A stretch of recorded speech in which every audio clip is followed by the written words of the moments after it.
ये तो आप लोग भी किताब को सामने में रखिए।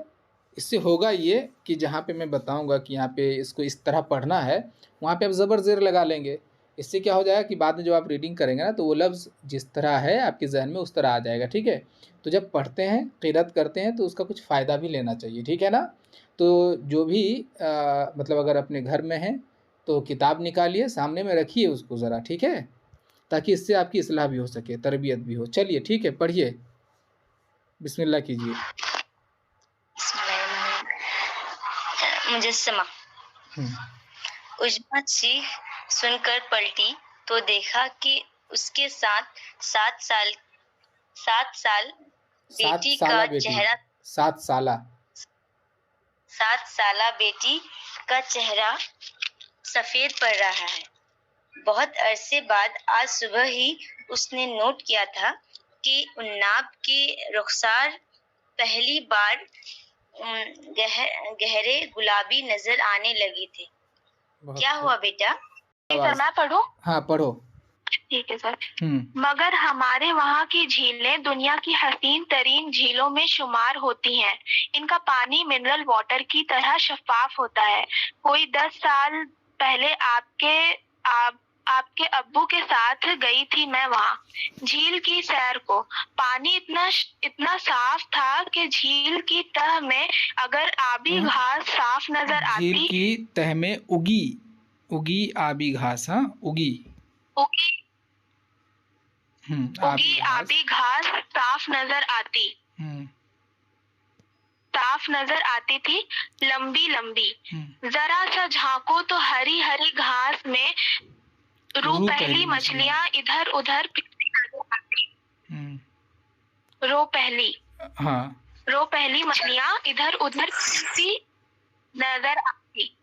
छोटी बड़ी बेशुमार वहाँ उधर गुलाबी रंग के नीलोफर यानी कमल के बड़े बड़े फूल खिला करते हैं अगस्त के महीने में। बहुत खूब। फिर उन मछलियों के शिकार भी नजर आते हैं।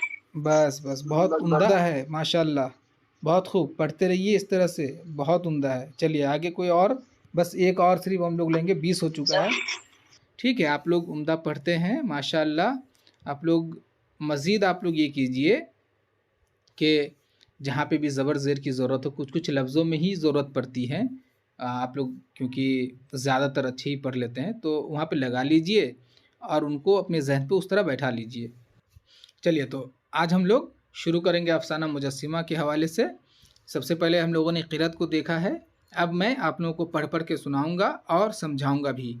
आपकी सहूलत के लिए मैंने इस अफ़साने को, चूँकि ये काफ़ी तवील अफ़साना है, उसे मुख्तसर कर दिया है और जो अहम मालूमात हैं, जुमले हों या वाक़यात हों या फिर किरदार हो या कुछ ऐसा जो इम्तिहान में आ सकता है, उनको मैंने हाईलाइट कर दिया है।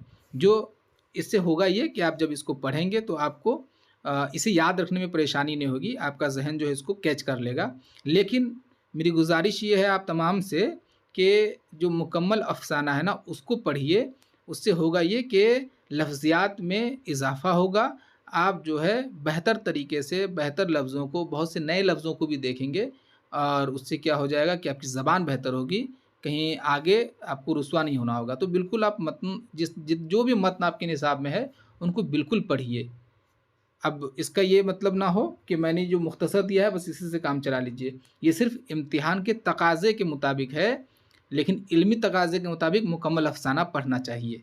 चलिए, मैंने इसकी तलख़ीस इस तरह तैयार की है कि अफ़साने का जो मफ़हूम है वो ख़राब नहीं हो रहा है और हम अफ़साने को समझ पा रहे हैं। इसके अलावा मैंने एक भी लफ्ज़ अपनी तरफ से नहीं डाला है। तमाम अफ़साने के लफ्ज़ों को ही मैंने बस सिर्फ कनेक्ट किया है आपस में और गैर ज़रूरी मवाद को इम्तिहान के नुक्ता नज़र से मैंने हज़्फ़ कर दिया है, जो मुमकिन है कि आपके लिए बेहतर साबित हो। तो सबसे पहले हम लोग अफ़साना मुजस्सिमा के हवाले से जान लें मुख्तसर में, ताकि आपके जहन में ये अफ़साना बैठा रहे। अफ़साना मुजस्सिमा जो है तरन्नुम रियाज़ का मशहूर अफ़साना है और मुजस्सिमा आप सब जानते हैं मुजस्सिमा किसे कहते हैं? बताइए। देखिए, पिक्चर को नहीं बोल सकते हैं, ठीक है? पिक्चर नॉर्मली तस्वीर के मानों में इस्तेमाल करते हैं, और मुजस्सिमा और तस्वीर में ज़रा फ़र्क है, ठीक है।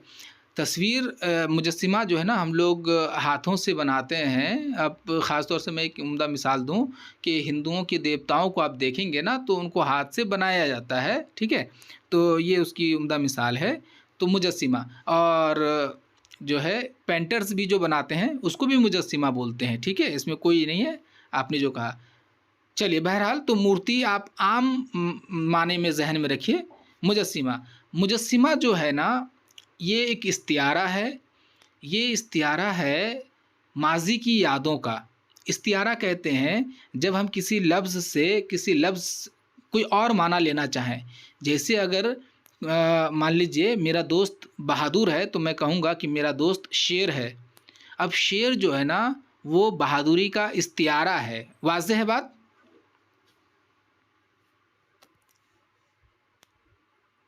जी सर। हाँ, तो मुजस्सिमा जो है वो किसका इस्तियारा है? वो माजी की यादों का इस्तियारा है, ठीक है। चलिए, तो अब देखिए माजी की यादों का इस्तियारा इसलिए आप जब भी कभी कुछ लिखिए तो हमेशा जहन में रखिए लिखते वक्त कि आपने जो मज़मून लिखा है, जो ख़यालात को आपने पेश किया है, उसके लिए अगर आपने उन्वान दर्ज किया है ना तो उन्वान आपका ऐसा हो जो लोगों को अट्रैक्ट करे, जो आपके मज़मून का निचोड़ पेश कर दे। तो मुजस्सिमा जो है ना जब आप इस अफ़साने को देखेंगे तो आपको पता चलेगा कि तरन्नुम रियाज़ ने किस तरह से मुजस्सिमा को एक इस्तियारा बना के पेश किया है कि जब ये छोटी थी तो फ़ितरत कैसी थी, फ़ितरत यानी कि जो माहौल कैसा था, और जब ये बड़ी हो गई अपने बच्चों को ले जा कर के वहीं पे घुमाने ले जाती है तो देखती है कि माहौल बहुत ख़राब हो चुका है। तो एक मुजस्सिमा अचानक से जिससे वो उसकी बेटी डर जाती है, और आखिर में सब कुछ चौंका दिया जाता है कि आखिर में वो मुजस्सिमा कैसे चला। मैं जब आखिर में पहुंचूंगा तो वो उसे भी समझा दूंगा। गोया के इस अफसाने में जो मरकज़ी किरदार है उज़्मा, वो मुकम्मल ज़वाल की दास्तान बयान करती है। ज़वाल की दास्तान किस तरह से, मैं बस और 1 मिनट में समझा दूं कि आपने भी देखा होगा कि बचपन में आप बहुत सारी चीज़ों को देखे होंगे, एक्सपीरियंस किए होंगे नेचर के हवाले से, चाहे वो पौधे हों, चाहे वो मछलियाँ हों, चाहे वो परिंदे हों, चाहे वो दीगर कोई चीज़ हो, हवा हो, पानी हो। लेकिन अब आप देखेंगे ना कि वो उसमें से बहुत सारी चीज़ें नहीं मिलती हैं आपको, बहुत सारी चीज़ें गायब हो गई हैं। क्यों? क्योंकि ज़माना जो है ना हम डेवलपमेंट के नाम पे नेचर को, माहौल को पहले नुकसान पहुंचाते हैं, और उसकी वजह से होता ये है कि नेचर को नुकसान पहुंचा, और नेचर का नुकसान पहुंचने का अल्टीमेटली जो रिज़ल्ट होता है वो इंसानों का ज़वाल होता है। आज आप देखते हैं कि न्यूज़ चैनल पे बहुत दिखाया जाता है कि गंगा का पानी बहुत गंदा हो चुका है, प्रदूषित हो चुका है। आप देखते हैं कि शहरों में ख़ास तौर से हवा जो है जहरीली हो चुकी है।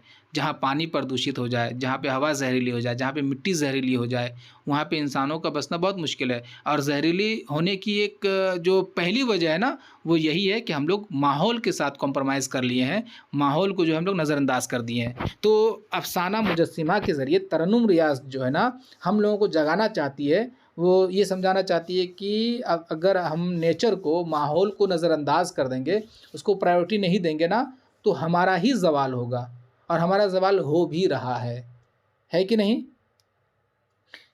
आप जो कलकत्ता के इर्द गिर्द रहने वाले हैं उनको पता होगा, या जो दिल्ली गए हैं कभी, तो वहाँ की हवा भी आप लेंगे ना तो आपको लगेगा कि मज़ा नहीं आ रहा है। वो मतलब एक उसमें जो है ना पार्टिकल्स, डस्ट पार्टिकल्स उसमें शामिल है। जब हम लोग गांव में जाते हैं, फ्रेश हवा पाते हैं, तो ज़ाहिर सी बात है शहरों में इंडस्ट्रीज़ वगैरह की वजह से, फैक्ट्रीज़, कंपनी, टेक्नोलॉजी वगैरह की वजह से पेड़ पौधों को पहले काटा जाता है। उसके बाद जहाँ पे भी हरियाली है उसको हटा दिया जाता है, जहाँ पे भी पानी को रिज़र्व किया गया उसको हटा दिया जाता है, तालाबों में केमिकल जो वेस्ट है वो उसमें छोड़ दिया जाता है।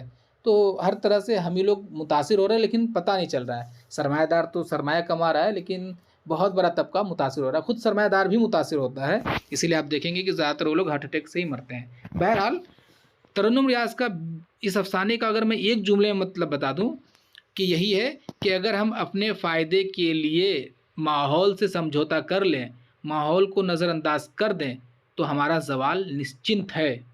वाज़ेह है बात?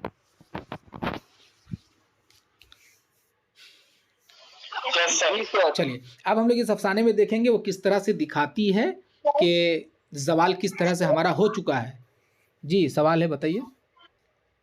Sir recording? हाँ मैं रिकॉर्डिंग कर रहा हूँ। तो आपने बहुत देर से याद दिलाया है, देर कर दी साहिबा आते आते। बहरहाल शुक्रिया। तो मैं क्या कह रहा था अभी अफसाने के हवाले से ना, तो हमारा ज़वाल हो भी रहा है, इसमें वो दिखाती है। झील जो है ना, आपने कल भी देखा था इस अफसाने के हवाले से कि वो झील की सैर को जाती है। झील क्या है पता है? झील इस्तियारा है। उर्दू अदब में झील भी एक इस्तियारा है। और झील इस्तियारा है किस चीज़ का? वो है ज़िंदगी का इस्तियारा। झील में क्या देखते हैं हम कि कहीं से आगाज़ है और कहीं पे ख़ात्मा है, उसमें पानी जो है शफ़ाफ़ है या कहीं पे गंदा है, जो भी है। तो झील को हम लोग अपनी ज़िंदगी से ताबीर करते हैं और तरन्नुम रियाज़ ने उसी का इस्तेमाल किया है और दिखाया है कि झील पहले कैसी थी और अब कैसी हो गई है, और अब ऐसी क्यों हुई है, इसके लिए भी बहुत सारी वजूहात वो बताती भी हैं इशारों में। तो इसको बहुत बारीकी से समझने की ज़रूरत है। चलिए, और दूसरी बात मैं ये बता दूं, मैंने बता दिया कि इसमें जो किरदार है, मरकज़ी किरदार उज़्मा है। मतलब 4-5 ही किरदार है। उज़्मा है, 7 साला बेटी उन्नाब है, 10 साला बेटा राहील है, उसका एक वालिद फ़िरोज़ है। उसके अलावा जो है एक इस्तियारा झील है। झील एक किरदार है जहाँ पे सैर को जाती है। इसके अलावा जो है आपको मैं बता दूं कि इस अफ़साने की जो तकनीक है ना, वो फ्लैशबैक की तकनीक है। फ्लैशबैक की तकनीक में होता ये है, जिस तरह से हम इंसान कभी भी हमेशा प्रेजेंट में नहीं रहते हैं, कभी फ्यूचर में चले जाते हैं सोचते सोचते, कभी पास्ट में जो चीज़ें हो चुकी हैं हमारे साथ, कोई वाक़या हो चुका है, हम उसमें चले जाते हैं, फिर प्रेजेंट में आ जाते हैं। ठीक है, हम जिस्म लेके नहीं जाते, हमारा ख्याल जाता है। ठीक है, हमारा ख्याल कभी प्रेजेंट में होता है, जैसे अभी हम लोग गुफ्तगू कर रहे हैं तो हम प्रेजेंट के हवाले से गुफ्तगू कर रहे हैं, लेकिन अभी तुरंत हम जा सकते हैं फ्यूचर में कि अगर हम लोग पेड़ पौधों को काटते रहे तो हमारा फ्यूचर कैसा होगा, हम तस्वुर कर सकते हैं कि नहीं? तो इसी तरह इसमें जो है ना, इस अफसाने में तरन्नुम रियाज़ जो है वो फ्लैशबैक की तकनीक इस्तेमाल करती है। अगर आपसे सवाल पूछ लिया जाए कि अफसाना मुजस्सिमा में किस तकनीक का इस्तेमाल हुआ है, तो फ्लैशबैक की तकनीक का इस्तेमाल हुआ है। ठीक है, अच्छा, फ्लैशबैक की तकनीक से बेहतर उर्दू में एक लफ्ज़ है शऊर की रो। ठीक है, शऊर की रो की जो तकनीक है वो ज़्यादा बेहतर मालूम होती है। ठीक है, अगर आपके इम्तिहान में मान लीजिए पूछ ले कि अफसाना मुजस्सिमा में तकनीक है फ्लैशबैक, सवानही, शऊर की रो या बयानिया, ठीक है ना, तो आप अगर दोनों ऑप्शन में आ जाए, फ्लैशबैक भी और शऊर की रो भी, तो आप शऊर की रो की तकनीक को सेलेक्ट कीजिएगा। ठीक है ना, वाज़ेह हो रही है बात? जी सर। हाँ, दोनों तकनीक में बारीक सा फ़र्क है, लेकिन जो मैं अभी बता रहा हूँ, जिस तकनीक में इस अफसाने को तरतीब दिया गया है, उसमें शऊर की रो की तकनीक जो है ना, बहुत बेहतर तरीके से फिट हो रही है। चलिए, अब जैसे देखेंगे हम लोग कि फ़िल्मों में भी देखते हैं हम लोग कि कुछ फ़िल्मों को सबसे पहले बीच का हिस्सा दिखाया गया, फिर स्टार्ट किया गया, फिर आखिर में पहुंच गया, या कभी सीधा आखिर का हिस्सा दिखाया गया, फिर शुरू में, फिर बीच में आकर के ख़त्म किया। मतलब कभी कभी कनेक्शन उस तरह से बनाया जाता है फ़िल्मों में भी, तो वो टेक्निक बोलते हैं उसको। चलिए, तो सबसे पहले इस अफसाने में ये दिखाया गया आखिर का हिस्सा, फिर जो है कहानी शुरू किया जाता है और फिर पहुंच जाते हैं आखिर में ही। तो पहले आखिर के हिस्सा को ही देखते हैं क्या है सीधा, कि चीख सुनकर नहीं, हाँ, उज़्मा चीख सुनकर पलटी तो देखा कि उसकी 7 साला बेटी उन्नाब का चेहरा सफ़ेद पड़ रहा है। बहुत अरसे बाद आज सुबह ही उसने नोट किया था कि उन्नाब के रुखसार पहली बार गहरे गुलाबी नज़र आने लगे थे। देखिए, ये लोग जो है उज़्मा, उन्नाब, राहील और फ़िरोज़, ये लोग घूमने के लिए जाते हैं। ठीक है, झील की सैर को जाते हैं, और वहाँ पे जब वो लोग म्यूज़ियम की सैर करते हैं ना, तो म्यूज़ियम में आखिर वक्त में जब ये लोग म्यूज़ियम से निकल रहे होते हैं, ये आखिरी हिस्सा है। ठीक है, जो पहले पेश कर दिया गया। ताकि अट्रैक्शन बना रहे। तो जब वो लोग म्यूज़ियम से निकल रहे होते हैं ना, तो एक कमज़ोर लड़की का मुजस्सिमा उन्नाव की तरफ बढ़ रहा होता है, जिसको देख करके उन्नाव डर जाती है और चीख मारती है। और उसके बाद जो है क्या हुआ, अब जो है चूँकि वो उसकी चीख सुन कर के उज़्मा उसकी माँ उसके पास जाती है और पूछती है, क्या हुआ बिटिया? हाँ, बिटिया भी हम लोग गाँव देहात में बोलते हैं ना, बिटिया, बेटी के लिए बिटिया। क्या हुआ बिटिया? उज़्मा मुख्तसर से पथरीले ज़ीने पर, ज़ीना यानी कि सीढ़ी, ज़ीने पर ठहर गई और पलटकर उन्नाव की तरफ देखा तो उन्नाव भागकर उसके घुटनों से लिपट गई। वो मुजस्सिमा चलने लगा है अम्मी, वो मेरे पीछे पीछे आ रहा है। वो उन्नाव पर कँपकँपी तारी थी। अब ज़ाहिर सी बात है, एक छोटी सी बच्ची है, कितना 7 साल की बच्ची है। अगर वो ये देख ले कि कोई मुजस्सिमा जो कि पत्थर से तराशा गया हो या मिट्टी से बनाया गया हो, अगर वो चलने लगे, बेजान है ना, अगर वो चलने लगे तो हम जो बड़े लोग हैं, हम लोगों की हालत ख़राब हो जाए ये देख करके, ये सीन देख करके। तो बच्ची है, तो वो काँपने लगी और अपनी अम्मी को वो कहती है कि ये जो मुजस्सिमा है मेरे पीछे पीछे आ रहा है। ये आखिरी का सीन था जो पहले लाया गया, ठीक है? वाज़ेह है बात?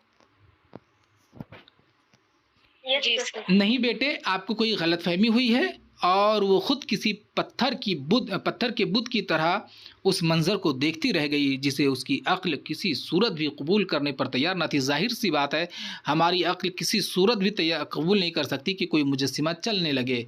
तो वो अपनी बच्ची को तो दिलासा दे रही है कि गलतफहमी हुई है, लेकिन वो भी इस चीज़ को देख पा रही है कि ये मुजस्सिमा चल रहा है, जिसको उसकी अक्ल तस्लीम नहीं कर पा रही थी। ये आखिर का हिस्सा ख़त्म। अब हम लोग आखिर में जाके देखेंगे ये कैसे होता है। अब फिर शुरुआत में आते हैं। उज़्मा ने उन्हें अब जो है असल अफ़साने का आगाज़ इधर देखिए, यहाँ से समझिए कि फ़र्स्ट सीन यहाँ पे है ये, कि अब जो है छुट्टी चल रही है और उज़्मा अपने बच्चों, अपने शौहर के साथ जो है सैर को जाना चाहती है अपने आबाई वतन में, जहाँ पे झीलें हैं। तो झील की सैर के लिए जाना चाहती हैं और जाने से पहले ही जो है ना वो अपने बच्चों को झील की खूबसूरती, झील के हवाले से, झील की रंगारंगी के हवाले से बता रही होती है, ठीक है ना? कई दिन पहले ही बता दी थी। तो अब जैसे उज़्मा ने उन्हें सफ़र करने से कई दिन पहले से झीलों और वादियों की बहुत सी बातें बताई थीं। भटकल लेक जैसी? उन्नाव ने पूछा था। जब वो झील की खूबसूरती को बताती है ना, कि झील बहुत ज़्यादा साफ़ होती हैं, बहुत ज़्यादा खूबसूरत होती हैं और भी बहुत बेशुमार तारीफ़ें जब वो करती हैं, तो उसकी जो बेटी है उन्नाव, वो एक एग्ज़ाम्पल देती है कि अच्छा, आप जहाँ हम लोग जिस लेक में जाने वाले हैं, वो लेक जो है भटकल लेक जैसी है क्या? तो फिर वो उज़्मा जवाब देती है, नहीं बेटे, ये तो मसनूई है, सयाहों को अट्रैक्ट करने के लिए सरकार ने बनवाई है। तो अब जब वो जवाब देती है उसकी तारीफ़ सुन करके कि भटकल लेक, तो वो जवाब देती है कि नहीं, ये मसनूई है। मसनूई यानी कि आर्टिफ़िशियल, जिसको हम लोग बनाते हैं, ठीक है? इंसानों के ज़रिए, जो कुदरत के ज़रिए बनाया जाए उसको नेचुरल कहते हैं, और जो इंसानों के ज़रिए बनाया जाए उसको आर्टिफ़िशियल कहते हैं, ठीक है? तो ये तो मसनूई है, सयाहों को अट्रैक्ट करने के लिए। ज़ाहिर सी बात है, जहाँ पे झील ना हो, तो अब इंसान इतना डेवलप हो चुका है कि वहाँ पे झील जो टूरिस्ट होते हैं उसको अट्रैक्ट करने के लिए बनाया जा सकता है। तो भटकल लेक जो है मसनूई है, ये ज़हन में रखिए। आपसे इम्तिहान में पूछा जा सकता है कि झैल में से कौन सी झील मसनूई है, उसमें से आपको ये सब 2-4 नाम दे दिया जाएगा। तो आप भटकल लेक सेलेक्ट कर लीजिए। लेक अंग्रेज़ी में झील को कहते हैं, LAKE। तो देखिए, अब इस सीन के हवाले से हम लोग जानते हैं कि ये लोग सैर को जाने वाले हैं, और सैर के हवाले से, झील के हवाले से जो है उज़्मा अपने बच्चों को बताती हैं, तारीफ़ करती हैं। तो उसकी बेटी उन्नाव कहती है भटकल लेक जैसी, तो वो बताती है कि नहीं, भटकल लेक जो है मसनूई लेक है। अब जो है फिर क्या होता है, सवाल आता है कि तो क्या वहाँ की सारी झीलें नेचुरल ही हैं? उज़्मा का 10 साला बेटा राहिल बोला। अब जब उसको उन्नाव को जवाब दे रही है उज़्मा, उधर से राहिल का सवाल आ जाता है। तो इसका मतलब जहाँ हम लोग जाने वाले हैं घूमने के लिए, क्या वहाँ पे जितनी झीलें हैं सब कुदरती झीलें हैं, नेचुरल हैं? ये सवाल राहिल का आता है। हाँ बेटे, झीलें तो कुदरत की ही बनाई होती हैं, अब चूंकि इंसान झीलें खुद भी बना सकता है, इसलिए अब बहुत सी मस्नूई झीलें देखने में आती हैं, मगर हमारे वहाँ की झीलें दुनिया की हसीन तरीन झीलों में शुमार होती हैं। इनका पानी मिनरल वाटर की तरह शफाफ होता है। कोई 10 साल पहले आपके अब्बू के साथ गई थी मैं वहाँ झील की सैर को। पानी इतना साफ था कि झील की तह में उगी आबी घास साफ नजर आती थी, लंबी लंबी। जरा सा झांको तो हरी हरी घास में रूपहली मछलियाँ इधर उधर फिरती नजर आती, छोटी बड़ी बेशुमार। वहाँ गुलाबी रंग के नीलोफर यानी कंवल के बड़े बड़े फूल खिला करते हैं अगस्त के महीने में। अब जो है, जब राहिल का सवाल आता है कि हम लोग जहाँ जाने वाले हैं वहाँ की तमाम झीलें क्या कुदरती हैं, तो अम्मी अब बताती हैं कि एक यहाँ पे जो ये जुमला है ना कि अब चूंकि इंसान झीलें खुद भी बना सकता है, इसलिए अब बहुत सी मस्नूई झीलें देखने में आती हैं। इस जुमले में एक ज़रा सा तंज भी है कि अब इंसान खुद से झीलें बनाने लगे हैं, लेकिन उस खूबसूरती के लेवल को टच नहीं कर पाते हैं, मैच नहीं कर पाते हैं जो कुदरती झील में होती हैं। बहरहाल तो वो बताती हैं कि हम जहाँ जाने वाले हैं ना उस झील में, वो बहुत हसीन तरीन झीलों में से हैं, और उनका पानी तो मिनरल वाटर, जो पानी हम लोग 10-20 रुपए में ख़रीद के पीते हैं ना, कितना साफ़ होता है, ट्रांसपेरेंट होता है, शफ़ाफ़, यानी कि इस पार से उस पार आप देख सकें, उसको शफ़ाफ़ कहते हैं। तो पानी इतना साफ़ है कि अगर आप पानी की ऊपर से देखेंगे ना तो तह में नीचे जो घास उगी हुई है या जो मछलियाँ उन घासों में है, उन मछलियों को देख पाएंगे, उन घास को देख पाएंगे। मतलब झील का पानी इतना साफ़ है। वाज़ेह है बात? जी सर। इसके अलावा जो है वहाँ पे नीलोफर, देखिए हम लोग कमल बोलते हैं ना, जिसको अंग्रेज़ी में लोटस कहते हैं, उसको उर्दू में नीलोफर कहते हैं, कंवल हिंदी में कहते हैं, ठीक है। तो अगस्त के महीने में वहाँ पे गुलाबी रंग के नीलोफर भी खिले होते हैं। और आपको मैं बता दूँ, ख़ास तौर से झीलों में जो कंवल है ना, नीलोफर, वो हमारे उधर तालाबों में भी उगता है, लेकिन उसी शक्ल और हैयत में, लेकिन उसको अलग अलग इलाके में अलग अलग नाम से पुकारते हैं और बहुत मज़ा भी आता है। मैंने बचपन में नीलोफर से वो माला बना करके बहुत खेला था, इससे बहुत मज़ा आता। आप लोग खेले हैं इससे? जी सर, खेले। हाँ, बहुत मज़ा आता है। और आप जब तमाम फूल की जो पंखुड़ी है ना उनको हटा दीजिए तो बीच में कुछ खाने का भी निकलता था, हम लोग उसको खा लेते थे। पता नहीं आप लोग खाए क्या?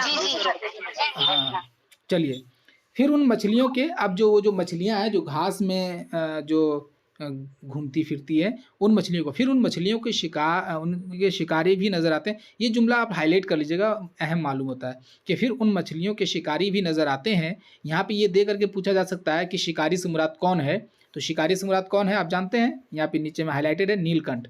तो उसकी अम्मी बताती है कि जो झील है वो बहुत खूबसूरत है, वहाँ पे मछलियाँ, लेकिन एक बात याद रखो, वहाँ पे बच्चों को तजस्सुस में डाल रही है कि ये जो मछलियाँ हैं ना इनके एक शिकारी भी मौजूद हैं। तो बच्चे पूछते हैं कौन, तो उसका जवाब आता है कि नीलकंठ। और कौन? नीलकंठ एक आबी परिंदा है। इस परिंदे को अंग्रेज़ी में गालिबन किंगफिशर कहते हैं। ये छोटा सा परिंदा है। आप देखे होंगे कि नदी तालाब या जहाँ पे भी उनको मछली का शिकार करना हो, उस तालाब से ज़्यादा नहीं 2-3 मीटर के फासले पर ऊंचाई पे वो जो है ना एक ही जगह ठहर के बस पंख खिलाता रहता है और अचानक से उस पर गोता मार के मछली को लेकर के उड़ जाता है। तो नीलकंठ, किंगफिशर आप देखे होंगे। और कौन? नीले सुर्ख नारंगी परों वाले, लंबी लंबी चोंचों वाले, पानी के बिल्कुल करीब उड़ते हुए अचानक गर्दन तक पानी में डुबकी मारकर झट से किसी मछली को दबोचकर फर से उड़ जाते। ये तो मैं बता दिया, आप सर्च करेंगे यूट्यूब पे तो आपको मिल जाएगा। ये तो हम शहर की झील की बात कर रहे थे। वहाँ के कस्बों में और भी बहुत सी मशहूर झीलें हैं जिनके हुस्न का जवाब ही नहीं। एक तो दुनिया की शफाफ तरीन झीलों में दूसरे नंबर पर आती है। पहली साफ झील सुप्रीम लेक है ना अम्मी? राहिल ने सर हिलाकर कहा था। हाँ बेटा। अब उज़्मा कह रही हैं कि मैं जो झील के हवाले से तारीफ़ कर रही हूँ ना, तो ये आलम शहर की झील का है जहाँ उनको जाना है, लेकिन उस शहर के कस्बों में यानी कि गांव में जो अंदरूनी इलाके होते हैं उनमें जो झीलें हैं ना, उनका जवाब नहीं, उनके हुस्न का जवाब नहीं। बहुत ही खूबसूरत झीलें होती हैं। और वहाँ पे एक कस्बा में एक झील है जो शफ़ाफ़ झीलों में पूरी दुनिया में दूसरे नंबर पर आती है। तो राहिल जो है फिर अम्मी से सवाल कर लेता है कि अच्छा, पहली जो साफ झील है उसका नाम सुप्रीम लेक है ना? तो उसकी अम्मी जवाब देती है हाँ। तो गोया कि आप अपने जहन में रखिए, इस यहाँ से भी सवाल बन सकता है कि पहली साफ झील का नाम बताइए, आपके ऑप्शन में आ सकता है, तो आप सुप्रीम लेक जहन में रखिएगा। ठीक है, चलिए। एक दफ़ा जब किरमकुशी वालों ने, किरमकुशी जानते हैं आप लोग? जी सर, कल बताया था। अच्छा, आवाज़ जो है इको हो रही है। ये जो, जैसे आपको मैं आम मिसाल समझाऊं कि आम के दरख्त में आम को कीड़ों से बचाने के लिए जो स्प्रो किया जाता है, तो उन लोगों को किरमकुश कहते हैं। ठीक है, तो ये जिस जगह पे ये लोग जा रही हैं वहाँ पे हर साल कीड़ों को मारने के लिए, कीड़ों को मारने के लिए नहीं, रेशम के कीड़ों के लिए, उसके चारे के लिए, खाने के लिए जो है ना, शहतूत के दरख्त की पत्तियों से लदी जितनी भी शाखें होती हैं उनको काट लिया जाता है। तो बहरहाल ये जो है ना, ये जो पूरा जुमला है ये तरन्नुम रियाज़ बताती हैं। कब बताती हैं? जब अपने बच्चों को उज़्मा बताती हैं ना कि हम लोग जहाँ घूमने जाएंगे वहाँ पे झील ऐसी हैं, ऐसी हैं, ऐसी हैं। तो वो ख़ुद भी ना बच्चों से ज़्यादा बेकरार है कि उफ़ अल्लाह, मैं बहुत दिनों से नहीं गई हूँ, आज जाऊँगी तो कैसा आलम होगा। मतलब होता है ना कि जहाँ से हमारी यादें जुड़ जाती हैं और जो इलाका बहुत खूबसूरत होता है, अगर हमारी परवरिश वहीं हुई हो तो हम उस इलाके के लिए तरसते रहते हैं। तो उज़्मा जो है ना बच्चों से ज़्यादा बेकरार है। तो यहाँ पे तरन्नुम रियाज़ जो है ना बैकग्राउंड में जा कर के तस्वीर कशी ये करती है कि इसका उज़्मा का जो बचपन है वहाँ पे किस तरह गुज़रा और वहाँ पे क्या क्या यादें थीं। तो उसमें से एक एग्ज़ाम्पल यहाँ पे ये है कि एक दफ़ा जब किरमकुशी वालों ने हर साल की तरह रेशम के कीड़ों के चारे के लिए शहतूत के दरख्तों की पत्तों से लदी सारी शाखें उतार ली, तो चिड़िया का एक घोंसला जाने कैसे दो टहनियों के दरमियान टिका रहा था। ये जो है, उसके बाद यहाँ पे और मंजर कशी होती है, किस तरह से वो अपने कमरे से इन परिंदों को देखते हैं और फिर एक पूरा मंजर चलता है। फानूस की तार के इर्द गिर्द सूखी हुई चिकनी मिट्टी से दो अबाबिलों ने सीलिंग से लगाकर एक घोंसला भी बना रखा था। कितनी यादें, कितने सुख वाबस्ता थे उस जगह के साथ, दुख भी वाबस्ता हों शायद, मगर उसे याद न थे। उसे से मुराद उज़्मा है, क्योंकि इन जुमलों को तरन्नुम रियाज़ बयान कर रही है। तो इसमें बहुत सारी बातें होती, मैंने हज़्फ़ कर दिया 2-3 बातें कि उनके घर के पास जो है ना सीलिंग से, सीलिंग कहते हैं छत को, सीलिंग अंग्रेज़ी लफ्ज़ है, तो उससे लगाकर एक 2 अबाबिलों ने घोंसला बनाया था। अबाबिल जो है ना छोटे परिंदों का नाम है। फ़ानूस किसे कहते हैं? फ़ानूस कहते हैं शम्मा को। यहाँ पे आप फ़ानूस से मुराद लाइट ले सकते हैं। ठीक है, तो वहीं पे फ़ानूस के पास जो है 2 अबाबिलों ने घोंसला बनाया था। और बहुत सारी चीज़ें, जैसे कि किरमकुशी वाले आते, रेशम के चारे के लिए शहतूत की डालियों को काट ले जाते, वहाँ पे वो घोंसला का रहना, फिर उन घोंसलों के साथ एक यादें, उनको देखना, उससे हज़ हासिल करना, उसके बाद अबाबिलों का वहाँ पे घोंसला बनाना। बहुत सारी यादें जो है उज़्मा की उस इलाके से जुड़ी हुई थीं। शायद कुछ ख़राब भी यादें हों, दुःख भी हों, लेकिन उसे याद न थे। ये तरन्नुम रियाज़ बताती है। उसके बाद, मगर हम जाएंगे कब अम्मी? अब देखिए, अब तक बात सिर्फ मतलब अभी जाने से पहले तस्वीर कशी हो रही है उज़्मा की ज़बानी के, वो वहाँ पे जो झीलें हैं वो कैसी हैं। ठीक है, तो अब जो है उन्नाब सवाल करती है कि हम कब जाएंगे? लेकिन आज आपके अब्बू टिकट ले आएंगे, बस आप अपनी अपनी पैकिंग मुकम्मल रखिए, कल या परसों ही निकलना होगा, घंटे भर की उड़ान और हम अपने शहर में। गोया के ये लोग जो है जहाँ पे घूमने जाएंगे वो उस मतलब उसके लिए सफ़र का किस ज़रिए का इस्तेमाल करेंगे? जहाज़ का। ठीक है, जहाज़ से उड़ के वो लोग जाएंगे। तो जवाब आता, जब वो उन्नाव पूछती कि हम कब जाएंगे, तो उसका जवाब आता कल परसों निकल जाएंगे। जब वो शहर पहुँचे, देखिए अब तक हम लोगों ने 2 मंज़रों को देखा। मंज़रों में तकसीम करिए, आपके ज़हन में रहेगा। पहला मंज़र जो कि आखिरी मंज़र है, वो पहले लाया गया है कि उन्नाव जो है एक मुजस्सिमा को देख के डर जाती है। दूसरा मंज़र ये है कि ये लोग, इन लोगों को सैर को जाना है, झील की सैर को जाना है, और उज़्मा जो है झील की कैफ़ियत झील की खूबसूरती हुस्न जमाल के हवाले से बताती है। अब तीसरा मंजर यह है कि अब ये लोग झील को पहुंच गई। ठीक है, वाज़े यहाँ तक? जी सर। जरा पानी पी लो। तो अब ये लोग वहाँ पे पहुँच गए हैं। तो याद रखिएगा, जब वो लोग शहर पहुँचते हैं तो उनका इस्तकबाल कैसे होता है? बारिश से, क्योंकि बारिश हो रही होती है ना। तो जब वो शहर पहुँचे तो हल्की हल्की बारिश हो रही थी। एयरपोर्ट से निकलकर सड़क पर आए तो सफ़ेदे के लंबे छरीरे दरख्त देखकर उज़्मा की आंखें नम हो गईं। अब जाहिर सी बात है, मैंने बताया कि शहर को जाने से पहले उज़्मा बहुत बेकरार थी। अब जैसे ही अपने इलाके में आई और सफ़ेदे के दरख्त को देखी तो वो रोने लगी। हुआ है कभी आप लोगों के साथ ऐसा कि कहीं जाना हो, कोई चीज़ हासिल करनी हो, कुछ पाना हो, और अगर वो मिल जाए तो आपकी आंखें नम हो गई हों? जी सर, जी सर। चलिए, बहुत अच्छी बात है। होना चाहिए, इंसान को इतना हसास होना चाहिए कि अगर मान लीजिए आप चाहते हैं कि आपको माध्यमिक में 95% मिले और अगर आपको मिल जाए तो आपको रोना चाहिए खुशी से, है ना? एक एग्जाम्पल है। तो उनकी आंखें नम हो गई। यहाँ पे एक जिक्र है एक दरख्त का, सफ़ेदा। सफ़ेदा जो है ना, आप देखे होंगे, मतलब ये दरख्त आम भी है, हमारे उधर तो ये दरख्त मिलता है।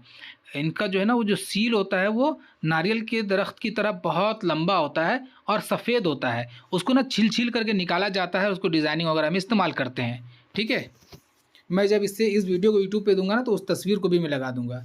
तो सफ़ेदे के दरख्त को देख करके, इसमें फल नहीं होता है, ठीक है, उसके छिलके से ही मतलब फ़ायदा तिजारत होती है। तो उनकी आंखें नम हो गई। ये सफ़ेदे के दरख्त हैं बेटा।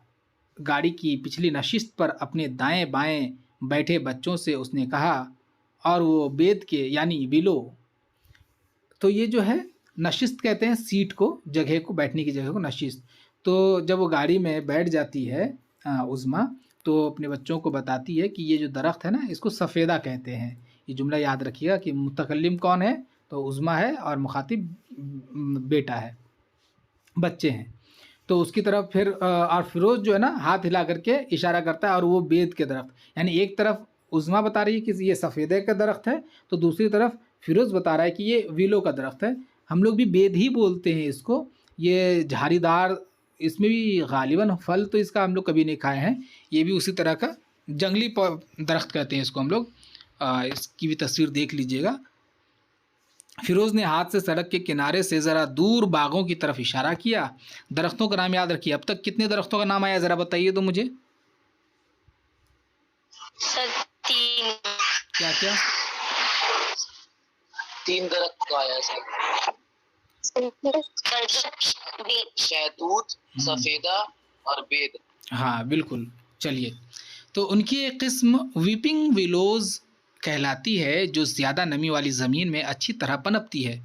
तो ये फिरोज़ जो है ना, उनको बताता है कि ये तो विलो है, इनकी और भी प्रकार हैं, जिसमें से एक वीपिंग विलोज़ हैं, और वो जो है ज़्यादा नमी वाली जगह पर पनपती है। तो इसको याद रखिएगा कि वीपिंग विलोज़ जो है वो ज़्यादा नमी वाली ज़मीन पर अच्छी तरह पनपती है। तो फिर सवाल आ गया कि वीपिंग क्यों अब्बू? बच्चे सवाल करते हैं। बच्चों का जो सवाल है ना, असल में उनकी ज़हानत की दलील है। तो अभी आप भी बड़े हो गए हैं, और आप भी अभी, आपका भी जो सफ़र है सवाल करने का वो जारी है। आप भी सवाल करते रहें हमेशा। सवाल करने से क्या होता है ना कि आपका जो सोचने का जो मंबा है वो एक्टिव रहता है। जब इंसान सवाल करना बंद कर देता है तो वो डीएक्टिवेट हो जाता है, और ख़ास तौर से बचपन में। तो बचपन में ऐसा होता है ना कि जब जैसे बोलना शुरू करता है उसके बाद ही बच्चा सवाल करना शुरू कर देता है, और ये बहुत अच्छी चीज़ है अगर बच्चे सवाल कर रहे हैं। तो इसका मतलब ये है कि उसका ज़हन बहुत शार्प होने वाला है। तो ये बच्चे जो हैं 7 साल और 10 साल के हैं, और शुरू से अभी आप तक देखे होंगे कि तरन्नुम रियाज़ जो है ना, इनके हवाले से बहुत बारीकी से पेश कर रही है कि ये बच्चे जो है ना बहुत ज़हीन है ये भी, क्योंकि इनके अंदर तजस्सुस है, इनके अंदर जानने की ख्वाहिश है। ये जो है ना सवाल करते हैं हर जगह, जहाँ पे भी कुछ हल्का भी अटपटा लगा सवाल कर लिया जाता है। तो आप लोग भी पढ़ाई में ख़ास तौर से जहाँ पे भी पढ़िए, जिनके पास भी पढ़िए, या जिन चीज़ों को भी देखिए, उनमें सवाल कायम कीजिए। आपका सवाल कायम करना ही आपको महसूस होगा बाद में कि आप कैसे ज़हीन बन गए। तो सवाल कायम करना ही ज़हानत की दलील होगी। बहरहाल, तो जब विलो में वीपिंग का लफ्ज़ लगा दिया गया, क्योंकि हम लोग वीपिंग जानते हैं रोने को कहते हैं, तो बच्चे पूछ लिए कि भाई वीपिंग क्यों? तो वो बेटा इसलिए कि उसकी सारी शाखों का झुकाव ज़मीन की जानिब होता है, जैसे किसी पहाड़ी से कोई झरना बह रहा हो। उनको बैदे मजनू भी कहते हैं।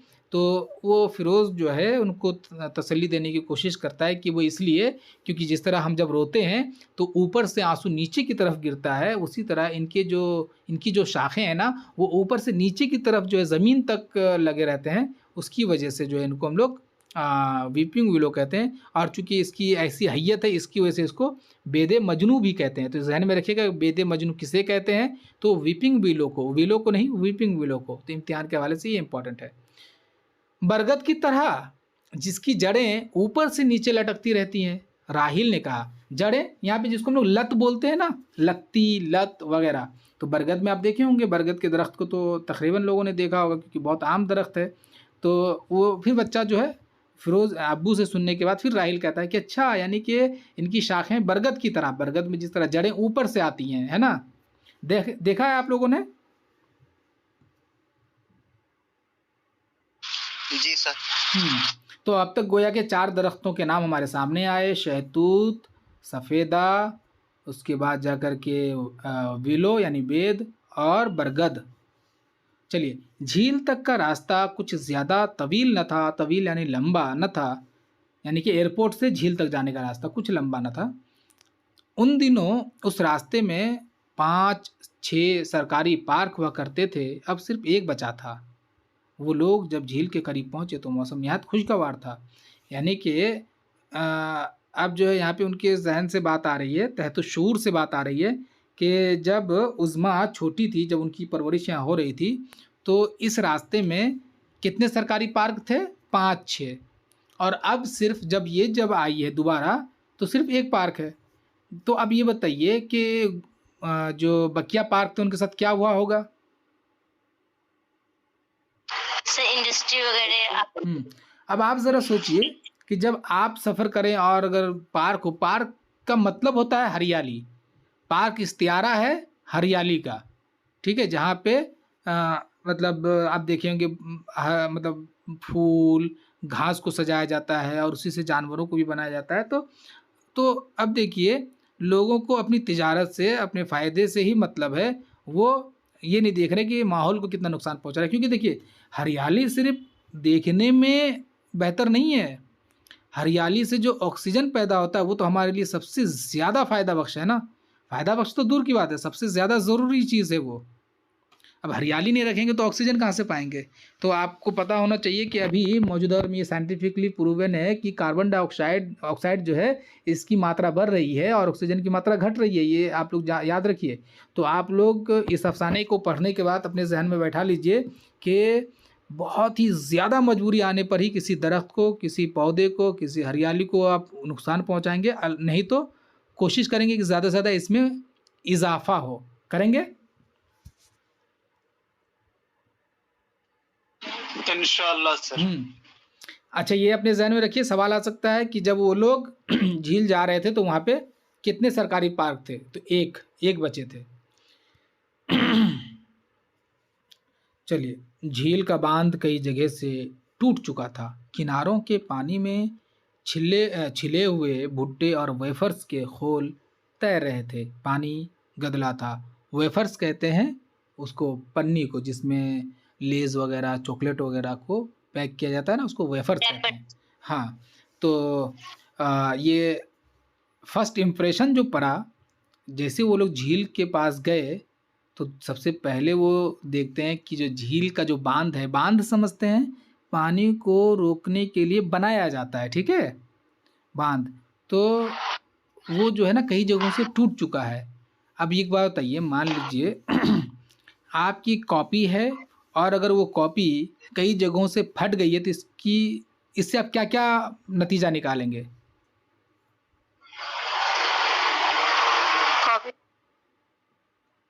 कॉपी अगर फट जाए तो क्या-क्या नतीजा निकल सकता है उस कॉपी के फटने की वजह से? कोई बताइए? कॉपी को फेंक देंगे सर ले जाके। नहीं, हर चीज़ को ना कॉपी कमजोर हो गई है। हर चीज़ को फेंकी नहीं जाती है। देखिए आपको बताता हूँ मैं जब आपकी किताब या आपकी कॉपी अगर फटी हुई नज़र आ जाए ना, तो चाहे असातिज़ा हो या जो भी हो, या किसी की भी किताब या कॉपी, मतलब हम एक एग्ज़ाम्पल लेके बता रहे हैं, या आपके कपड़े फटे हुए होने का मतलब हुआ कि आप एहतियात नहीं बरते हैं, केयरलेस हुए हैं आप वहाँ पे। यानी कि कॉपियों को, किताबों को उठाने में, रखने में, खोलने में आपने एहतियात नहीं किया, आपने रफली काम किया, जिसकी वजह से किताब या कॉपी फट गई। पहला तासुर ये पैदा होता है, समझे? फिर दूसरा तासुर ये पैदा होता है कि कॉपी की कदामत देखी जाती है कि अगर कॉपी काफ़ी कदीम हो गई है तो ज़ाहिर सी बात है उसको आप एहतियात से भी यूज़ करेंगे तो वो फट जाएगी। लेकिन जो पहला तासुर होता है वो यही होता है कि आपने एहतियात नहीं बरता। समझ रहे हैं ना? किसी चीज़ के ख़राब हो जाने से यही तासुर सबसे पहले आता है जहन में। तो झील का बांध इसलिए टूट गया कई जगहों से क्योंकि उसका एहतियात नहीं किया गया। क्यों पता है आपको? क्योंकि अब जो है ना, मतलब नेचर को प्रोटेक्ट करने के लिए जो चीज़ें बनाई गई थी उनके हवाले से अब ना सरकारी तवज्जो नहीं मिल रही है, बहुत ज़्यादा फंड नहीं मिल रहा है। एहतियात, समझ रहे ना? अब फंड मिलेगा तब ना इस बांध को फिर से मतलब रिपेयर किया जाएगा। क्या सरकार अगर आपको फंड ही ना दे तो आप कैसे रिपेयर करेंगे? तो गोया के लापरवाही बरती गई ना, और इसी लापरवाही का नतीजा क्या होगा कि एक दिन बांध टूट जाएगा और फिर वो जो बांध था वो भी ख़त्म। चलिए, किनारों के पानी में आप देखिए, दूसरी तो पहली बात तो ये रही कि बांध टूट चुका है, और दूसरी बात ये है कि झील के किनारों पे वो देख रहे हैं कि भुट्टों के छिलके, वेफर्स, पन्नी, प्लास्टिक वगैरह जो है तैर रहे हैं। अब बताइए कि अगर ऐसा मंजर आपके सामने आया तो आप क्या सोचेंगे? जाहिर सी बात आप यही ना सोचेंगे कि लोग जो है मतलब उसकी अहमियत को खो दिए हैं। झील को लोग अब सिर्फ क्या सोच रहे हैं, या नदी को, कि हमारे वेस्ट को उसमें फेंकने के लिए वो है, बस यही मतलब हो रहा है कि जो भी डस्टबिन में फेंकना चाहिए अब वो झील में फेंका जा रहा है। जैसा कि आज आप गंगा नदी का हाल देख रहे हैं, तो लोगों ने कॉम्प्रोमाइज़ कर लिया है, माहौल से समझौता कि कोई बात नहीं है, फ़र्क नहीं पड़ता है। तो उसी का नतीजा यहाँ पे दिखाया जा रहा है। क्योंकि अगर साफ़ होता तो इससे पता चलता कि लोग जो है ना बहुत ज़्यादा केयरफुल है, मोहतात है। ये गंदा हो चुका है, इसलिए हम समझ सकते हैं कि ये लोग लापरवाह हो चुके हैं। चलिए, अब जैसे ही ये सीन देखते हैं तो उन्नाव के जहन में पहला सवाल ज़ाहिर सी बात है उठना ही चाहिए था, ये तो गंदी है अम्मी। उन्नाव ने माँ की तरफ देखकर बेयकीनी के से तासुरात लिए कहा, ये किनारा है ना, आगे आगे बिल्कुल शफाफ मिलेगी झील। उज़्मा ने कुछ सोचते हुए जैसे अपने आप से कहा। तो बच्चा जो है देखते ही सवाल बच्ची जो है सवाल की कि भाई ये तो गंदी है। तो उज़्मा भी परेशान है इस चीज़ को देख करके, लेकिन वो बच्चों को तसल्ली दे रही कि जब ये किनारा है, जब हम बीच में जाएंगे ना तो साफ पानी देखेंगे, हम शिकारे में बैठकर वहाँ तक जाएंगे। शिकारा कहते हैं एक किस्म के नाव को, ठीक है, बैठ के जाएंगे। वो दूर जो छोटा सा जजीरा नजर है ना, जिसमें, अच्छा इसको मैंने देखा तो इसको चिनार भी लिखा जाता है और चनार भी लिखा जाता है, ठीक है। और इस दरख्त को भी मैंने देखा, तो उसी तरह के दरख्त हैं जिसका फल खाया नहीं जाता है, ठीक है। तो जिसमें चनार के दरख्त 4 दरख्त हैं। तो याद रखिएगा जजीरे पे कितने चनार के दरख्त हैं?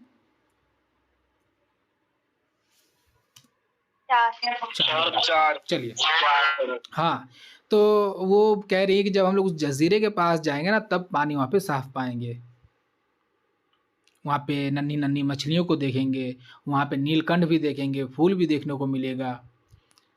उसका हरी बेलों और बड़े बड़े सुर्ख फूलों वाले पर्दों और नरम रबर की कुशादा सीटों वाला एक शिकारा किनारे के जीने से लगा उनका मुंतज़िर था। शिकारे का नाम लेक बर्ड था, यानी कि जिस शिकारे पे बैठ के उन लोगों को सैर करना था झील का, वहाँ तो उसका नाम है लेक बर्ड।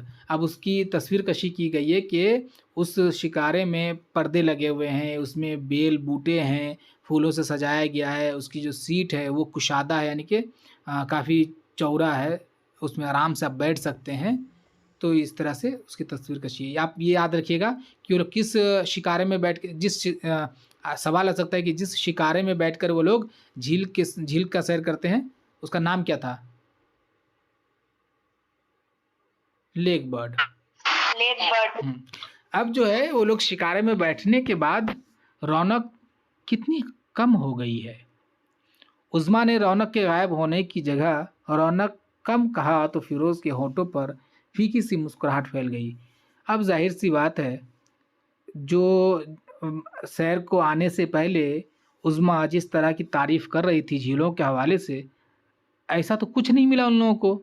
तो गोया कि रौनक तो पूरी तरह से ख़त्म हो गई है। चकाचौंध जो वहाँ पे रंगारंगी माहौल हुआ करता था, हर्षोल्लास से भरा माहौल हुआ करता था, खुशियाँ हर तरफ बिखेरी पड़ी रहती थी, वो सब ख़त्म है, कुछ नहीं है। तो चूँकि उन्होंने ख़त्म नहीं कहा, उन्होंने कहा कि कम हो गई है, तो इसलिए वो फिरोज़ मुस्कुरा देता है। कश्ती के आगे बढ़ने के साथ साथ उज़्मा की दिल की धड़कन बढ़ती जा रही थी। दिल की धड़कन क्यों बढ़ रही थी? क्योंकि उनको वो सब कुछ नहीं मिल रहा था जो उन्होंने बचपन में देखा था, जिनके साथ उनकी यादें जुड़ी थी वहाँ पे, जिनको देखने के लिए वो बेकरार थी, ऐसा कुछ नहीं पा रही थी वो। आप जब इसको आगे देखेंगे ना अफ़साने में तो मज़ा आएगा। बहुत सारी चीज़ों की तस्वीर कशी है जिससे मैंने हज़्फ़ कर दिया। अब उज़्मा सोचती है, ये मल्लाह कहते हैं नाव चलाने वाले को, ठीक है, उसे नाखुदा भी कहते हैं। तो ये मल्लाह कितनी सुस्त रफ्तारी से नैया खे रहा है, खेने मतलब नाव को खींच रहा है, जैसे उदास हो। एक दूसरे पर शफ़क़त ले जाने के लिए कोशां पुरजोश मल्लाहों की कश्तियों में बैठना एक अलग ही लुत्फ़ देता था। ये उज़्मा के ज़हन में ये बात आ रही है और सोच रही है कि ये मल्लाह जो है मतलब बहुत सुस्त चला रहा है। ज़ाहिर सी बात है, कंपटीशन नहीं है, कम लोग आ रहे हैं अब, और आराम से चला रहा है वो मल्लाह। लेकिन फिर उज़्मा सोच रही है कि जब पहले हम आते थे तो वहाँ पे हर मल्लाह जो है ना एक दूसरे से पहले की कोशिश करता था, पहले जाने की कोशिश करता था, एक दूसरे से सबकत ले जाना चाहता था। कंपटीशन था जिसमें हर्षोल्लास एनर्जेटिक लोग रहते थे, है ना, उसमें एक अलग ही मज़ा आता है। ज़ाहिर सी बात है, अब यहाँ पे आप लोग जितने तालिब इल्म हैं अगर हर्षोल्लास और एनर्जेटिक रहेंगे ना तो पढ़ाने में और सबको पढ़ने में भी मज़ा आएगा, है ना। अब अगर मान लीजिए मैं ही बहुत ज़्यादा सुस्त हो जाऊं और तवज्जो ही ना दूं तो फिर आप लोग भी मतलब बदज़न हो जाएंगे, बेजार हो जाएंगे। अच्छा, कहीं क्यों नज़र नहीं आ रही थी आज ये सब चीज़ें? अब यहाँ पे इससे पहले जब आप पढ़ेंगे ना तो देखेंगे वो बहुत चीज़ों के हवाले से बयान करती है कि जब वो पहले बचपन में यहाँ पे थी तो कैसी चीज़ें वो देखती थीं, कैसा माहौल था, नाव का क्या सीन होता था, कैसे लोग वहाँ पे तैरते थे, कैसे लोग मोटर नाव चलाते थे, कैसे कोई लोग अपने से वो खे रहे होते हैं नाव को, नाव पे कैसे फूल का माला मिलता है, बहुत सारी चीज़ों की तस्वीरकशी होती है। तो ये कह रही है कि अब जो हम आए तो ये सुनसान है, ऐसा लग रहा है कि मातम है यहाँ पे तारी, यहाँ तो कुछ मिल ही नहीं रहा है। तो कहाँ है सब कुछ? कुछ नहीं है। दूर किनारे पर कहीं कमल के फूल खिले हुए थे। दूर किनारे पर देखिए, उस वक्त क्या होता था कि पूरी झील में मतलब कमल के फूल हुआ करते थे अगस्त के महीने में। अब सिर्फ एक दो फूल जो है किनारे पर उनको नज़र आ रहे थे।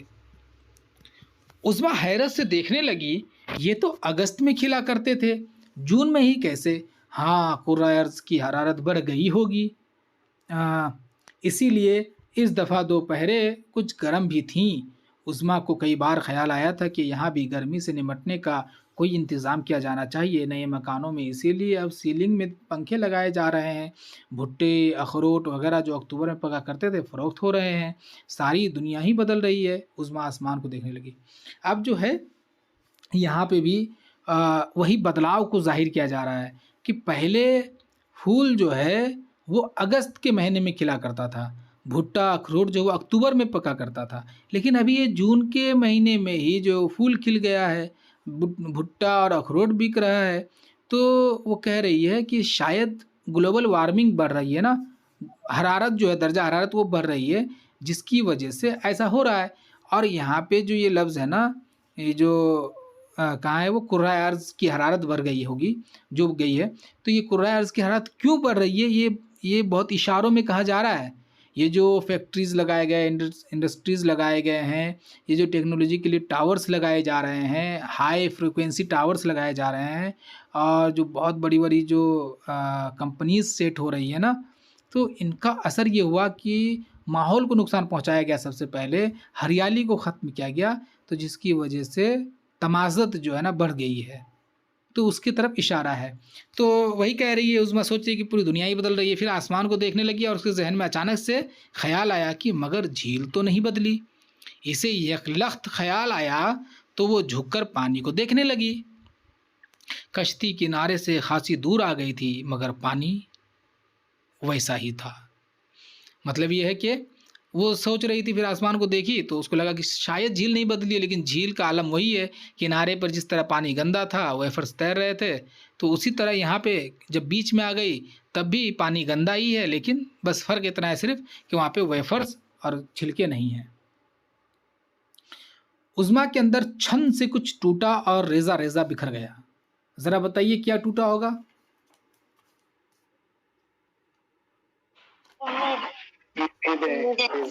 उम्मीदें, वो बेकरारी, वो इज़्तिराबी कैफ़ियत जिसकी वजह से वो तड़प रही थी यहाँ आने के लिए, वो तमाम टूट गई। ये सारी चीज़ें, ये जो टूटने का मंज़र है ना, ये दिखता नहीं है, बस महसूस होता है। तो वो सब सारी टूट गई। वो पानी को देखती चली गई। पानी मुसलसल वैसा ही नज़र आ रहा था जैसा किनारों के करीब था, सिर्फ उसमें उस वक्त उसे छिले हुए भुट्टे और वेफर्स की थैलियाँ नज़र नहीं आ रही थी। झील का पानी पहले से इतना मुख्तलिफ था कि उसे महसूस हुआ वो कोई ख्वाब देख रही है, कोई डरावना ख्वाब जो ख़त्म होने में नहीं आ रहा। उसके चारों तरफ मैला गदला पानी था, दूर दूर तक फैला हुआ, जैसे पानी में स्याही जैसी कोई चीज़ घुल गई हो। गली सड़ी घास के तिनके पानी में तैर रहे थे। कहीं कोई मछली नहीं थी, ना ही कोई नीलकंठ। बच्चे उससे जाने क्या क्या सवाल कर रहे थे। फ़िरोज़ उन्हें तसल्ली बख्श जवाब देने की कोशिश कर रहा था और वो शायद अपने अंदर कोई बिखराव सा महसूस कर रही थी कि ख़ुद को समेट कर किसी से बात करना उसके लिए मुश्किल हो रहा था। यानी कि जितनी तारीफ़ की थी वो सब इसका उल्टा हो गया। अब जो है दूर तक जाने के बाद भी पानी गंदा ही है। ऐसा लग रहा है कि उसमें गंदगी, जैसे ना स्याही हम लोग घोल दें अगर पानी में, आप एक गिलास पानी लीजिए उसमें स्याही घोल दीजिए तो पानी कैसा हो जाता है, गिलास में मुकम्मल गिलास का पानी गंदा हो जाता है। उसी तरह मुकम्मल झील में पानी जो है वो गंदा है। वहाँ पे सड़ी घास, पता है गली सड़ी घास किस चीज़ की अलामत है? यानी कि उस पानी में केमिकल है जिसकी वजह से ना घास सड़ गई है ना, हरी भरी नहीं रही। मछलियाँ ख़त्म हो गई हैं, जाहिर सी बात है। आलूदा पानी में मछलियाँ कैसे रहेंगी? मछलियाँ नहीं है, नीलकंठ नहीं है, फूल नहीं है, कुछ नहीं है। बच्चे सवाल कर रहे हैं, सवाल पे सवाल कर रहे हैं, माहौल गर्म हो रहा है और जो है फ़िरोज़ उसको जवाब देने की कोशिश कर रहा है। उज़्मा जो है इन चीज़ों को देख के, इस माहौल को देख के महसूस कर रही है कि वो ऐसा डरावना ख्वाब देख रही है जो ख़त्म ही नहीं हो रहा है, क्योंकि गंदा पानी कहीं ख़त्म ही नहीं हो रहा है। तो वो डरावना ख्वाब से बाहर ही नहीं निकल पा रही। किसी से बात करना भी उसके लिए मुहाल हो गया है। वाज़ेह है?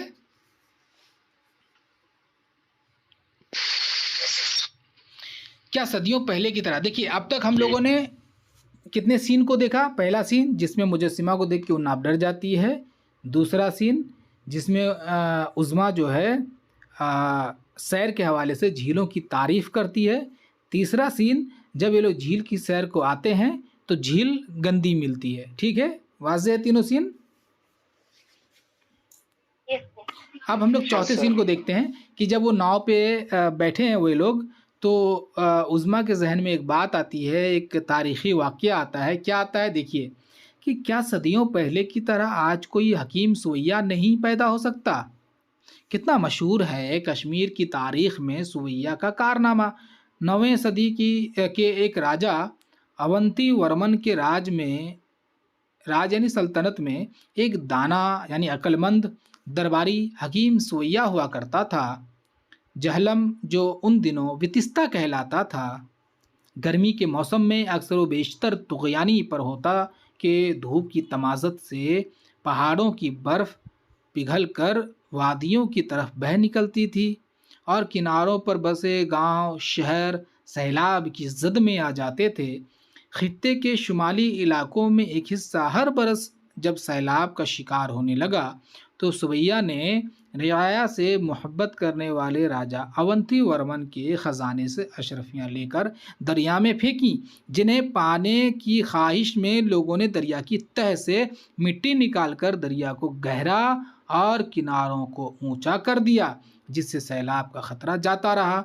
लोग सुवैया के इस कारनामे की वजह से उसे हकीम सुवैया पुकारने लगे कि उसकी हिकमत से वह एक बहुत बड़ी मुसीबत से हमेशा के लिए आज़ाद हो गए थे। उस मकाम का नाम सुवैयापुर रखा गया, जो रफ्ता रफ्ता शिवपुर हो गया। उज़्मा अफसुर्दगी से सोचती रही, क्या आज कोई ऐसा हकीम, कोई हाकिम, कोई हमदर्द, कोई कंटिन्यू। अब देखिए नाव पे ही उनके ज़हन में बात आती है। क्यों आती है? क्योंकि हकीम सुवैया का जो वाक़या वो इसलिए है कि आप जानते होंगे, ज्योग्राफी में पढ़े होंगे, जो दरिया होती है ना, उसका एक कोर्स होता है, वो रास्ता होता है जिस पे वो चलती है, ठीक है। अगर वो कोर्स जो है ना गहरा ना हो, वो रास्ता अगर भर जाए और आम इलाकों से मिल जाए तो नदी का जो पानी होता है ना, वो इधर उधर भागने लगेगा और लोग सैलाब में आ जाएंगे। सैलाब का हम लोग यही एक वजह पढ़ते हैं ना। तो होता ये है कि वहाँ पे एक नदी है जहलम, जिसको वितिस्ता कहा जाता था उस वक्त, याद रखिएगा सवाल आ सकता है। तो उस नदी का जो कोर्स है ना, वो क्या हुआ था, मिट्टियों की वजह से भर गया था, तो हर साल सैलाब आ जाता है। तो एक राजा है, राजा अवंती वर्मन, नाम याद रखिएगा। तो उसके दरबार में एक अक्लमंद दरबारी हुआ करता जिसका नाम था सुवैया। उन्होंने क्या किया, राजा से अशरफी लिया और उस नदी में फेंक दिया। लोग क्या करें, अशरफी हासिल करने के लिए कूदे, और चूँकि आप जाहिर सी बात है अशरफी तो नीचे चली गई होगी, तो खोजने के चक्कर में मिट्टी वहाँ से, जो इजाफी मिट्टी वहाँ जम गई थी, हटा करके फेंक दिया, जिससे उनका कोर्स जो है वो गहरा हो गया और फिर लोग सैलाब से बच गए, जिसकी वजह से उन्हें कहा गया हकीम सुवैया। बहरहाल असल में मसला यहाँ पे यह है कि माहौल से प्यार करने वाला कोई इंसान तो था उस वक्त। सुवैया जो है, हकीम सुवैया क्या है, माहौल से प्यार करने वाला इंसान है ना, तब ना उनको बचाया। तो वो सोच रही कि आज जो झील की ये हालत है, काश कोई हकीम या कोई हाकिम या कोई भी ऐसा हो जो माहौल से प्यार करने वाला हो और झील की इस हालत को बेहतर कर दे। वो सोचती रहती है, ठीक है ना। लेकिन जाहिर सी बात है कोई तो मिलना मुश्किल है। कश्ती को हल्का सा झटका लगा तो उसके ख्यालात का सिलसिला टूट गया। वो जो ये सब सोच रहे थे ना हकीम सुवैया के हवाले से, तो सोचते सोचते कश्ती जो है वो किनारे तक पहुंच जाती है। कश्ती किनारे से लग चुकी थी, बच्चे बुझे से थे, फ़िरोज़ खामोश और वो बेहद उदास। फ़िरोज़ को कहीं जाना था। उज़्मा की नज़र बच्चों के चेहरों की तरफ उठ गई। अजाइब घर देखें, म्यूज़ियम, एकदम पुराने ज़माने की चीज़ें जो आपने कभी न देखी होंगी। उसने तासुरात में इश्तियाक पैदा किया। जी अम्मी, रहील ने आहिस्ता से कहा। असल में किनारे पे पहुंचने के बाद जो है ना वो पूरी तरह से टूट चुकी थी, पूरी तरह से उनकी उम्मीदें ख़त्म हो चुकी थी। उनका जहन जो है वो हकीम सुवैया के वाक़ये पे था कि किनारे पे कश्ती पहुंच जाती है और सब उदास हो जाते हैं, बच्चे भी बहुत उदास हो जाते हैं। शुरू में इसका ज़िक्र भी है कि बच्चे उदास थे झील की सैर के बाद। बहरहाल अब वो चूँकि अम्मी है, बड़ी है, तो बच्चों को तो उन्हीं को संभालना है, बच्चों को कौन संभालेगा। तो वो एक बनावटी मुस्कुराहट के साथ जो है वो कहती हैं, चलिए म्यूज़ियम चलते हैं जहाँ पे पुरानी चीज़ें हैं, तारीख़ी चीज़ें हैं, जिसको आपने कभी नहीं देखा होगा। अच्छा ये बताइए, आप में से किसी ने म्यूज़ियम गया है, कभी देखा है? कलकत्ता में तो कलकत्ता में तो म्यूज़ियम है। कलकत्ता में किसी एक म्यूज़ियम का नाम बताइए। Sir Indian museum. और बताइए। इंडियन। अच्छा, विक्टोरिया मेमोरियल क्या है? सिलीगुड़ी का नॉर्थ बंगाल यूनिवर्सिटी का म्यूजियम। विक्टोरिया म्यूजियम में सर कुछ खास नहीं है, बट इंडियन म्यूजियम में इतना पुराना और इतना काफी बड़ा है सर। अच्छा, नहीं मैं ये कह रहा था कि जैसे विक्टोरिया मेमोरियल लोग जानते वाकिफ़ है, तो विक्टोरिया मेमोरियल जो है ना आज वो भी म्यूजियम है ना, क्योंकि उसमें भी जो है पुरानी चीज़ें हैं। तो इंडियन म्यूजियम जो है वो भी बहुत उम्दा है। तो म्यूज़ियम में असल में म्यूज़ियम क्या है, देखिए अजाइब घर इस्तियारा है। किस चीज़ का इस्तियारा है पता है? माजी का इस्तियारा है। ये भी माजी, सिर्फ माजी नहीं, माजी का नौहा है। ये अजाइब घर जो होता है ना, वो माजी का एक पूरा वाक़या बयान करता है। क्यों? क्योंकि आप उसमें क्या देखते हैं माजी में जो भी तहज़ीब हो या जो भी सल्तनत हो या जो भी ऐसी चीज़ जो अब नहीं है, उनको महफूज करके रख दिया जाता है ना, यही ना। तो जब आप इसमें म्यूज़ियम में दिखाया जाता है बहुत सारी चीज़ें मुग़ल दरबार के हवाले से और कौन कौन से राजा के हवाले से बहुत सारी चीज़ें, लिबास, ज़ेवर, बहुत सारी चीज़ों को दिखाया जाता है। मैंने हज़्फ़ कर दिया सबको, आप पढ़िए ज़रूर, उसमें बहुत अच्छा लगेगा पढ़ के। तो म्यूज़ियम को अजायब घर कहते हैं। अब वो लोग वहाँ पे चले, ठीक है।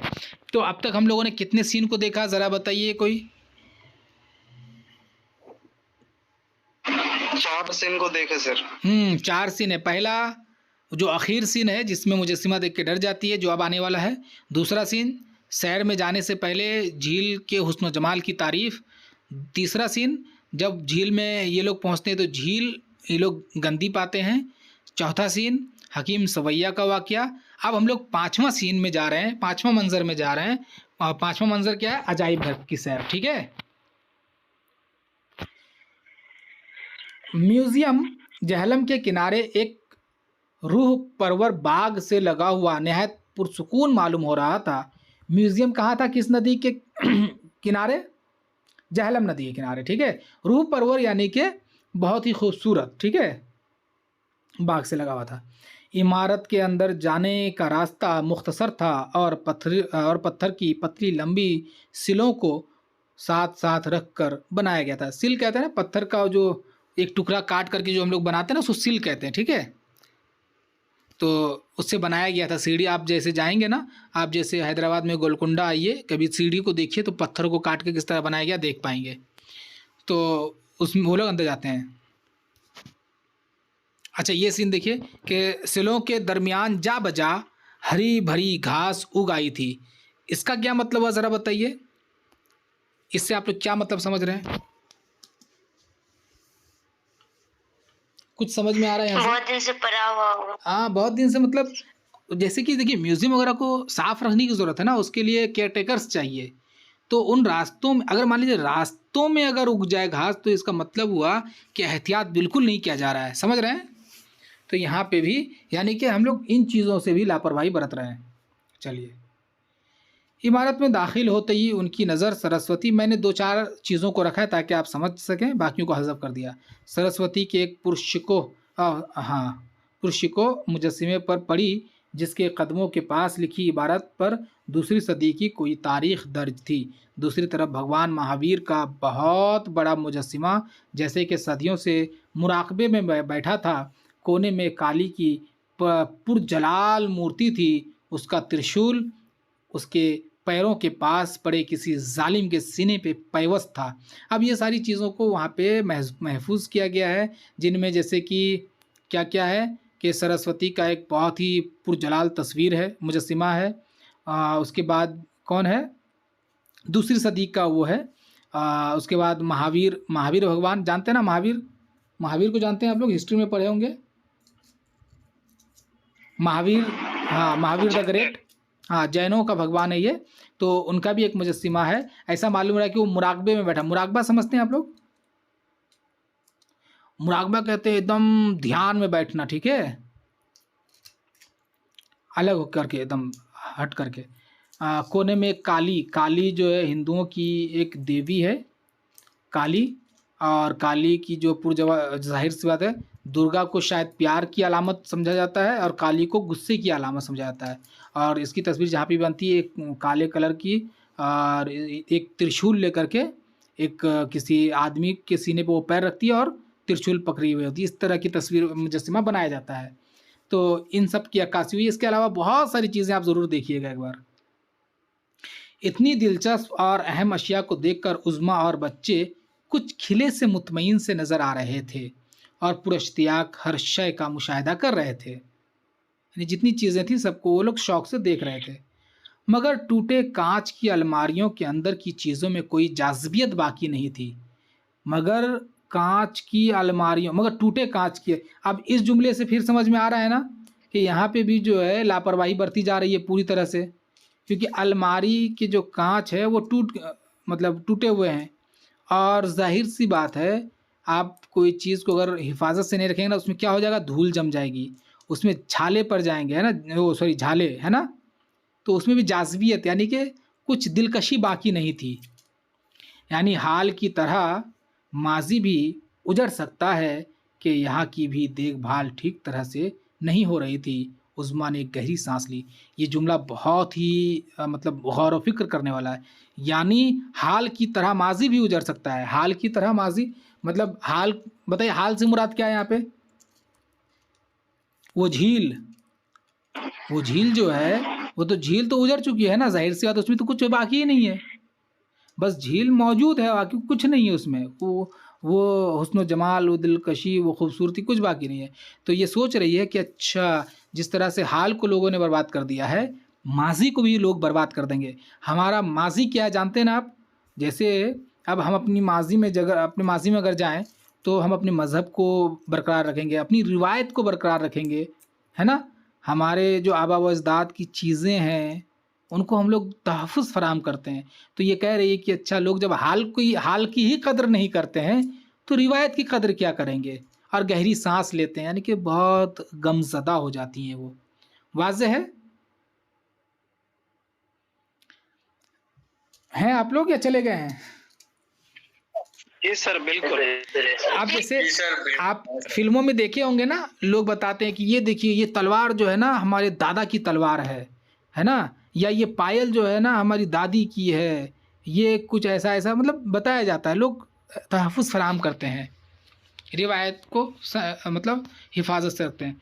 गाइड दूसरे हाल तक साथ आकर, अच्छा कर जो है ना, रे यहाँ पे रह गया है, आकर, नहीं, अच्छा ये तो दोनों ये हो गया, मिक्स हो गया टाइप करने में। गाइड दूसरे हाल तक आकर साथ आकर लौट गया था। गाइड यानी कि जब आप म्यूज़ियम या पुरानी इमारतों या फिर जहाँ पे भी सयाह लोग घूमने जाते हैं तो वहाँ पे क्या होता है ना, गाइड होता है जो बताता है हर चीज़ के हवाले से कि इसका ये मतलब है, ये उस वक्त का है, ये मतलब तमाम डिटेल्स बताते हैं। तो गाइड क्या हुआ कि एक दूसरे हाल तक आया, उसके बाद वापस चला गया।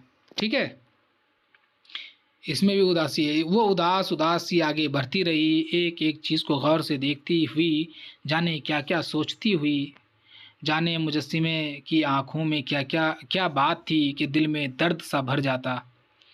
उसकी नज़रें बाहर बरामदे वाले रास्ते पर गड़ी थीं, जैसे वो किसी की राह तक रहा हो। यानी कि कोई मुजस्सिमा को वो देख रही है और उस मुजस्सिमा में वो महसूस, ये चूँकि उज़्मा जो है ना हसास है।